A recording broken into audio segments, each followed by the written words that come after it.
बंदर और बिल्लियाँ। आओ बच्चों, आपको सुनाऊं दो बिल्लियों की कहानी। दो बिल्लियाँ आपस में बहुत अच्छी दोस्त भी थीं, लेकिन वो सारा दिन आपस में लड़ती भी रहती थी। सारा दिन खेलने के बाद वो आपस में एक दूसरे से लड़ाई करती। बाकी जानवर उनसे बहुत ज़्यादा तंग थे। प्रोफेसर तोते ने उनसे कहा कि तुम लोग सारा दिन यहाँ पे लड़ती रहती हो, तुम लोगों की वजह से हमारे बच्चे खराब हो रहे हैं। वो भी वैसी ही बातें सीख रहे हैं जैसे तुम लोग आपस में करती हो। खरगोश बोला, हाँ आप बिल्कुल सही कह रहे हैं, ये सारा दिन यहाँ पे लड़ती रहती हैं। हिरन ने कहा, मैंने इनको कई दफ़ा समझाया है, लेकिन इनको मेरी बात समझ नहीं आ रही। इन्होंने पूरे जंगल का माहौल खराब करके रखा हुआ है।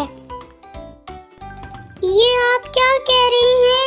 ऐसा तो ना कहें। प्रोफेसर तोते ने उनको वहाँ से निकाल दिया और वो इंसानों की आबादी में चली गईं।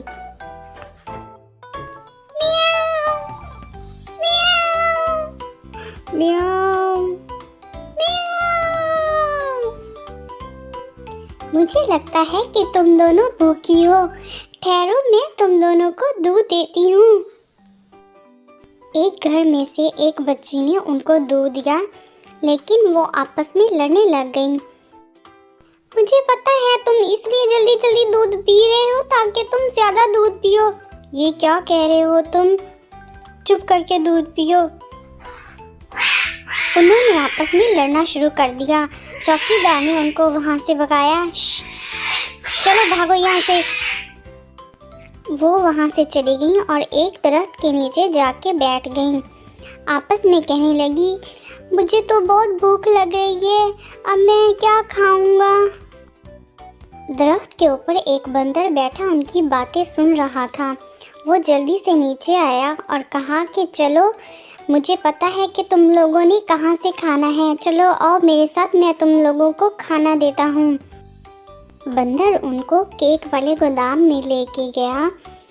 कहा कि ये केक का गोदाम है, यहाँ पे कोई ना कोई केक बचे हुए होंगे, जाओ तुम अंदर से केक लेके आओ। दोनों बिल्लियाँ अंदर चली गई, लेकिन वहाँ पे सिर्फ एक ही केक था। एक बिल्ली केक लेके बाहर आ गई, दूसरी उसके पीछे भागती हुई बाहर आ गई। केक पे भी वो लड़ने लग गए। फिर उन्होंने आधा आधा किया। इस पे वो लड़ रहे थे। बंदर उनका तमाशा देख रहा था। वो आया और कहने लगा, क्या हुआ? उसने कहा कि इसके पास ज़्यादा है। उसने कहा, नहीं इसके पास ज़्यादा है। बंदर ने कहा, चलो मैं बताता हूँ कि किसके पास ज़्यादा है, चलो मैं बराबर करके देता हूँ। बंदर ने दोनों पीस उठाए और थोड़े थोड़े करके उनको खाता रहा। आहिस्ता आहिस्ता करके उसने सारा पीस खा लिया, बस थोड़ा सा टुकड़ा बचा दिया और वहाँ से भाग गया। चौकीदार आया, उसने कहा, ये मेरा हिस्सा था, तुम लोगों ने मेरा हिस्सा खाया, और उनको मार के वहाँ से भगा दिया। वो फिर दरख्त के नीचे बैठी थी और कहने लगी, मैं तो बहुत थक गया हूँ, अब हम कहाँ रहेंगे, हमारे पास तो घर भी नहीं है। बंदर फिर उनकी बातें सुन रहा था। वो नीचे आया और कहने लगा, चलो मैं तुम लोगों को एक जगह बताता हूँ, वहाँ पे तुम रह लेना।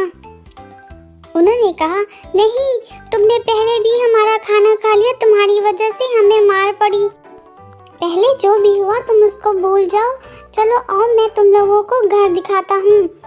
बंदर उनको बहुत ही पुरानी और गंदी जगह पे ले गया।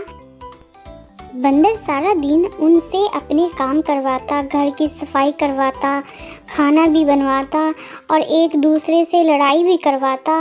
एक दूसरे का नाम लेके उनसे काम करवाता रहता और उनके हिस्से का खाना भी खा जाता। उनको खाने के लिए भी कुछ नहीं देता था।